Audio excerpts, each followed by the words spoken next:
it's Mr. Mini Painter, and in this tutorial I'm going to show you how I painted Commissioner James Gordon from the Batman Gotham City Chronicles game by Monolith.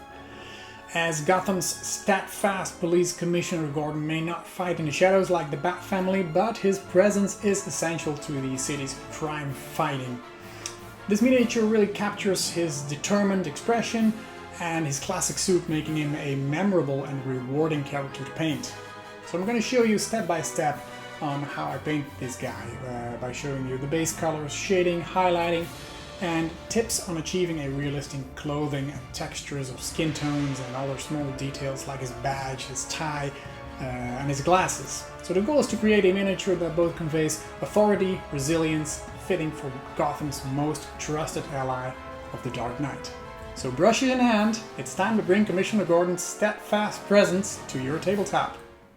Alright, let's give Jimmy some color.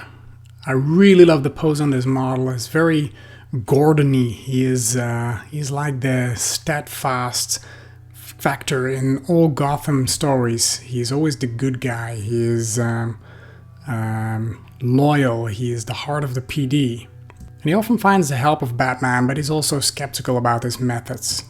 So let's start painting this guy. I'm painting the skin with Bugman's Glow. I gave the model a base coat of some gray cere, but any bright color will do.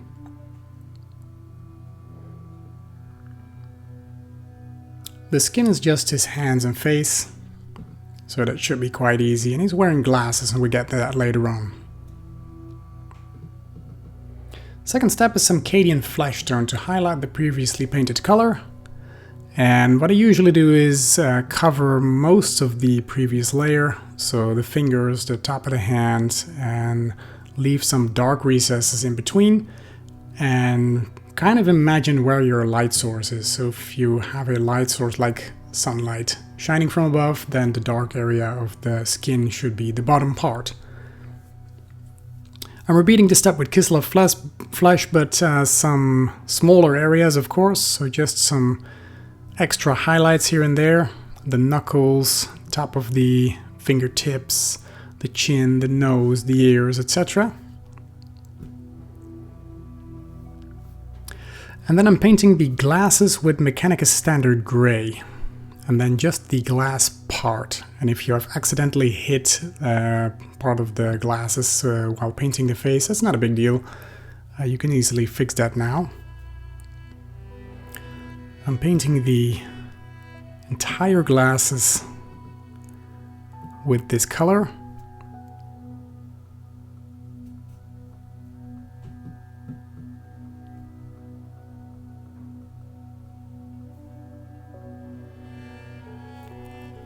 Now once this is done, we are going to be highlighting that with some gray cere, and you can add some lines on there if you want, or some reflection of a single part of the glasses, like the bottom of the top, or make a diagonal shift, whatever you prefer, whatever you think looks cool.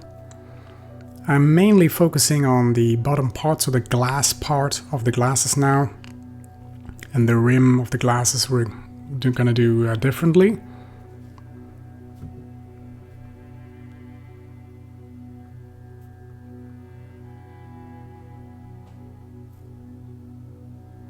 So, and also the hair I'm painting with the gray cere. He has mostly white hair, and gray cere is a perfect base for white colors.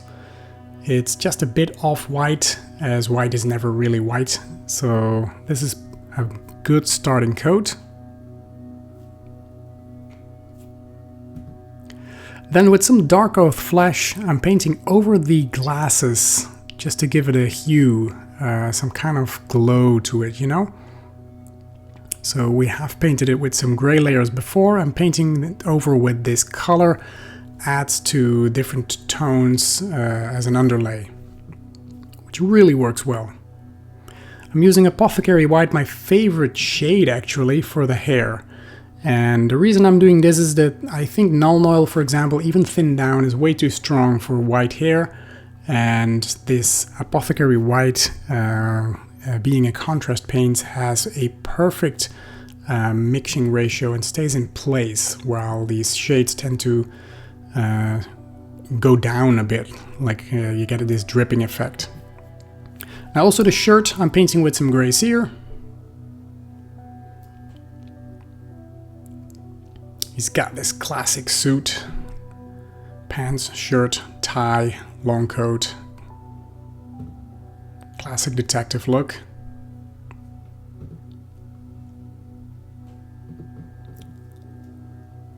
Now his tie is going to be an eye catcher, and I'm using Mephiston Red for that as a base color, nice and bright red.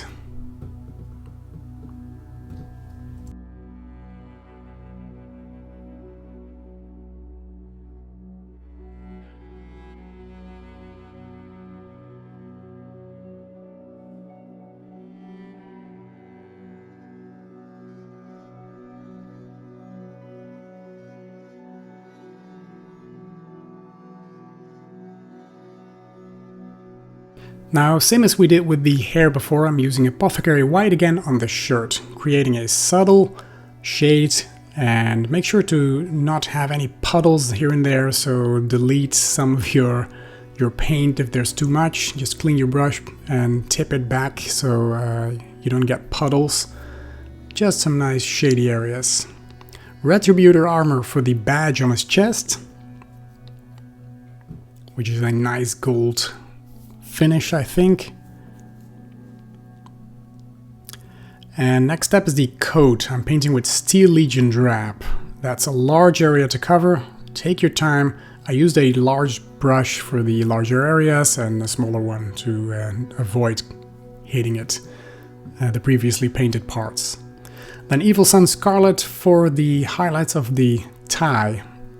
So leave some of those darker areas seeing through, focus on that one point where your light source would be. I'll leave the other side darker. Then I'm shading the badge with some Reichland Flesh Shade. I gave it a heavy, pure, not thinned down coat. And then went over the shirt again with gray cere, picking up those raised areas, the wrinkles.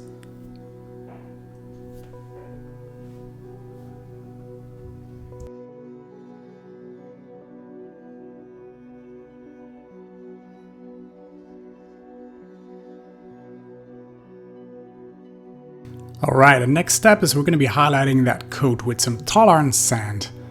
And with this color, I'm focusing on the larger areas, the edges, and giving it an all-over highlight. Focusing on the top areas of the coat, so the shoulders, the top part of the arm, and of course those large surfaces here of the coat waving in the wind.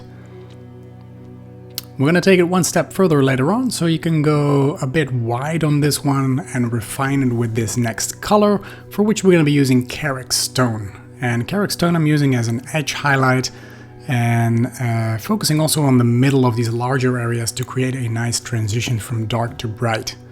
So you can thin down your paints to kind of blend those colors together. So the first step I do is kind of mark the areas I want to paint, and then thin it down and kind of pull my paint from the darker towards the brighter areas.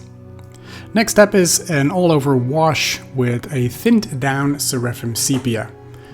I'm thinning it down because the color is too strong otherwise, but it brings some extra color to the coat as well. So I used about a 50-50 ratio, I think. Then with some Abaddon Black, I'm painting in the belt and the shoes of Gordon. The belt's just a tiny detail, but as it goes with these minis, it's the tiny details that really matter and make a difference. Then, with some Iron Warriors, I'm painting the gun and the pistol in his hands. You can use Lead Belcher or any kind of metal color you have. I like Iron Warriors because it's a bit darker. But then again, you can use Lead Belcher and maybe darken it down with a little tiny bit of Abaddon Black if you want. Now, the difficulty here is not touching the skin, the part that you painted before, with metal, because it's very hard to correct it. So what I usually do is, when I think it's getting too close, is leave a tiny area open and just blend it together with a wash.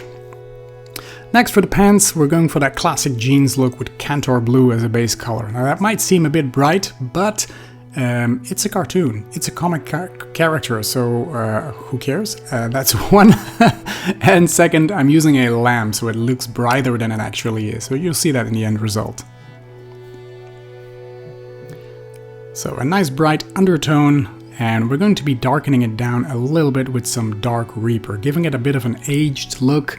I'm guessing Commissioner Gordon is not really that much of a fashionada, so he's wearing old jeans. He's probably had this for 20 years or more, I'm guessing. I don't know. But it gives it a nice aged look and a bit of a pale jeans look. Now we are going to be highlighting it further on, but this I found was an important step to add. Also, I'm tending to keep the colors quite dark because I wanted to have the tie, the red tie, to be the main focus of this character. Now with Rust Gray, we're going to add some highlights here and there, focusing on the tiny wrinkles in the pants, the zipper here, of course the knees, all the parts that would catch the most light because they're the most raised. And that gives that nice wrinkled jeans look.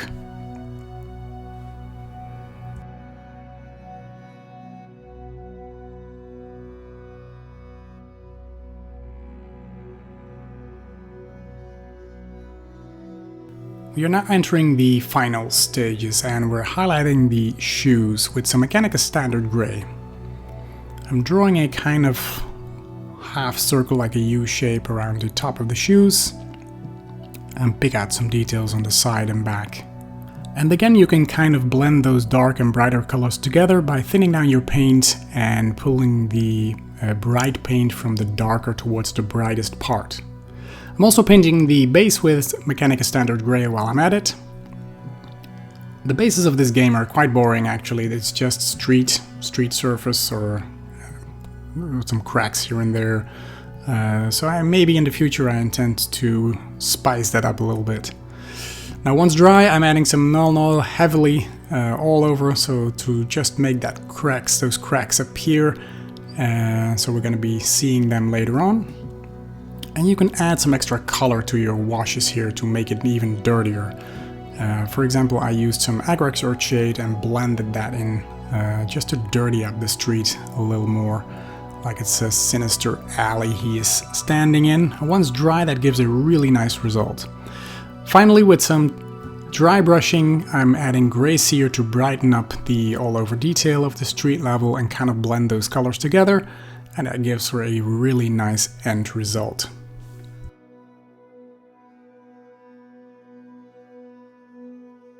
And there he is, Commissioner Jim Gordon, or James Gordon, from the Gotham City Chronicles game. I really enjoyed painting this one. I'm very proud of the result. I think it looks really nice, and I hope it was of any help to you guys. And if it was, please consider following me on Patreon, as I'll be making a lot more tutorials there, and they will appear months before they hit the YouTube channel, or will be exclusively to Patreon. Then, of course, leave a comment below, because I love to hear from you, and continue following my channel and support me in painting my minis. I really appreciate you watching and taking the time to leave a comment if you like. Thank you so much for watching, and I hope to see you in one of my next videos. Bye bye!